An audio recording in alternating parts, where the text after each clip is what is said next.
ఎవరిది అగ్రికల్చర్, ఎవరిది drugs culture మీరు నిర్ణయించుకోండి.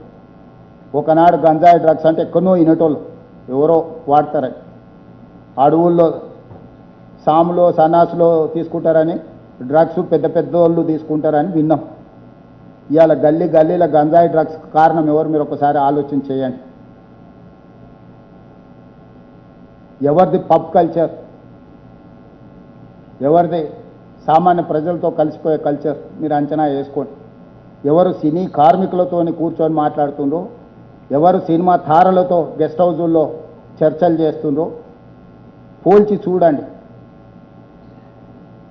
ఎవరి నిబద్ధత ఏందో మీరు అర్థం చేసుకోండి. ఈ నిబద్ధత మీద ప్రజల్ని తీర్పు ఇవ్వమని అడుగుతున్నా నేను. ఈ గ్రేటర్ హైదరాబాద్లో కంటోన్మెంట్ ఒకే ఒక సీటు ఉప ఎన్నికల్లో గెలిచినాం. 30 సంవత్సరాల నుంచి పెండింగ్ ఉన్న కంటోన్మెంట్ షామీర్పేట ఎలివేటెడ్ కారిడార్కు డిఫెన్స్ భూములు, కంటోన్మెంట్ మేడ్చల్ ఎలివేటెడ్ కారిడార్కి డిఫెన్స్ నుంచి భూములను నేను సాధించుకొచ్చి పనులు ప్రారంభించిన. 5,000 కోట్ల రూపాయల నిధులు వాటికే ఇచ్చిన. కంటోన్మెంట్లో తాగునీటి సమస్యకు పరిష్కారం చూపించిన. గ్రేటర్ హైదరాబాదులో నాకు ప్రతినిధులు లేరు, ఓల్డ్ సిటీలు ఉన్నందుకు సహకరిస్తే దౌలిగూడ నుంచి చాంద్రాయణగుట్టకు మెట్రో విస్తరణ పనులు ప్రారంభించిన. కొన్ని వేల కోట్ల రూపాయలు